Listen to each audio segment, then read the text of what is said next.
ബുദ്ധിമുട്ടുണ്ടോ? തൊലിക്കേത്തിന് ബുദ്ധിമുട്ടുണ്ട്. മിണ്ടരുത്, നടക്കണേ ഇങ്ങോട്ട്. മോനെ വളർത്തുമ്പോ മര്യാദക്ക് വളർത്തിക്കോണം. ഇത് മോളിൽ എന്റെ മോളെ കാര്യമല്ല, തന്റെ മോന്റെ കാര്യം. പഴം വിഴുങ്ങി എന്തുകൂടെ കേൾക്കുന്നത്? സത്യമായിട്ട് ഞാൻ ഒന്നും ചെയ്തില്ല അച്ഛാ. ദാണ്ടെ പഴം പോലും തൊലിക്കറിയാതെ ചെറുക്കനെ പറ്റി വേണ്ടാനും പറയുന്നു. യവനല്ല, ഇവൻ. ദാ, ഇങ്ങ് വാടാ. എന്താ അച്ഛൻ ഏതാ ഈ സ്ത്രീയും പുരുഷനും? നിനക്കറിയത്തില്ലടാ അവളാ? ചേട്ടന്റെ മോളെ നല്ല രസമുണ്ട്. പിന്നെ നീ വിളിക്കുന്ന പേരെന്തായിരുന്നു? ഒരു ലുട്ടാപ്പി. ഈ ലുട്ടാപ്പി ഇന്നലെ എന്റെ വീട്ടിന്റെ മതില് ചാടി. രാത്രി പുറത്തിറങ്ങി പെടുക്കാൻ മടി കാരണം കട്ടിലിൽ പെടുക്കുന്നവനാണ് അവൻ. ഇതാ വേണ്ടായിരുന്ന ഇന്നലെ കൂടെ നിന്റെ അത്ര ഞാനാ കഴിയുന്നത്. അതെ ഇവൻ പിന്നെ ഇടാത്തോണ്ട് കുഴപ്പമില്ല.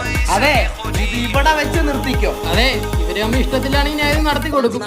മോനെ ഇത് നടത്തി കൊടുത്തിട്ട് നിന്റെ അമ്മാച്ചൻ ചെലവിന് കൊടുക്കൂടാ. അച്ഛന് പെൻഷനുണ്ട്.